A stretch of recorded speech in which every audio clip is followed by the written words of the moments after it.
आप घबराने की जरूरत नहीं, इसलिए कि जब तक हिंदुस्तान में ख्वाजा का गुंबद नजर आएगा तो हिंदुस्तान में मुसलमान नजर आएगा। जब तक भारत की धरती पर ख्वाजा अजमेरी का गुंबद होगा, मुसलमान इसी तरह धमकता नजर आएगा। क्यों? इसलिए कि हमें जो बसाया है वो हिंदुस्तान के राजा ने बसाया है।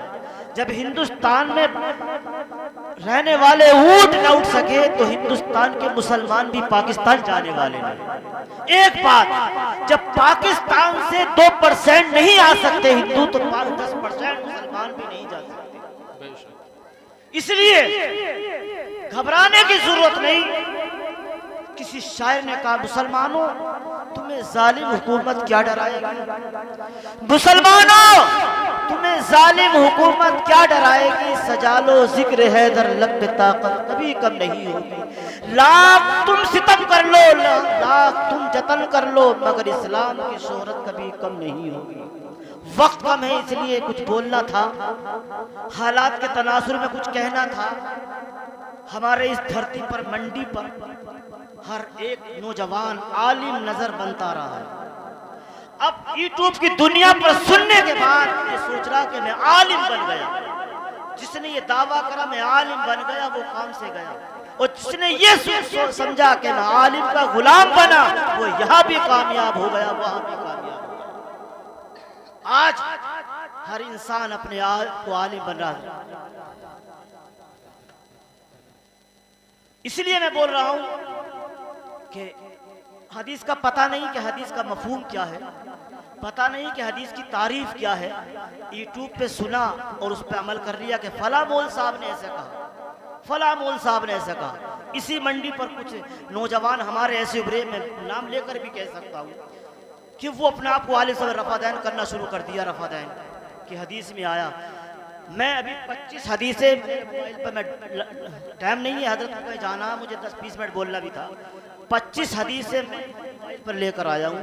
अगर उनका जवाब दे दे 50,000 इस नंबर से देकर चला जाऊंगा। कोई ये कहते रफादान जायज है, हुजूर ने किया था अव्वल वक्त में, लेकिन बाद में हुजूर ने मनसूख कर दिया, मना कर दिया कि रफादान अब नहीं होगा। लेकिन क्या है, 4 दिन का बच्चा है, वो अपने आप को आलिम बनना। अभी ये नहीं पता कि हदीस कहती क्या है, हदीस का मफहूम क्या है, हदीस का माना क्या है, हदीस की तारीफ क्या, हदीस ज़ईफ क्या, हदीस सही क्या है, हसन क्या है। लेकिन बस सुना और मान लिया कि करना शुरू कर दिया, टकाटक टकाटक।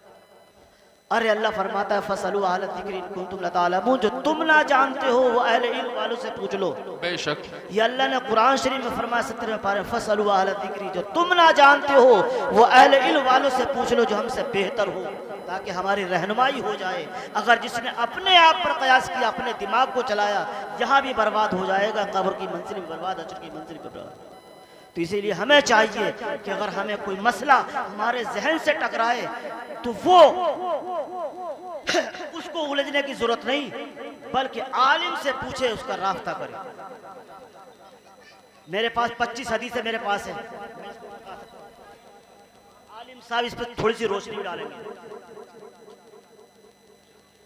हाँ नहीं बता दूंगा, वो आए साहब निकल के। देखिए मेरे पास ये हैंगी हदीसें, 25 हदीसें मैं डाउनलोड करके लाया और हदीस पढ़ के भी सुना सकता हूँ। हुजूर ने किया था रफादैन, अव्वल वक्त में किया था, उसको मंसूख कर दिया था।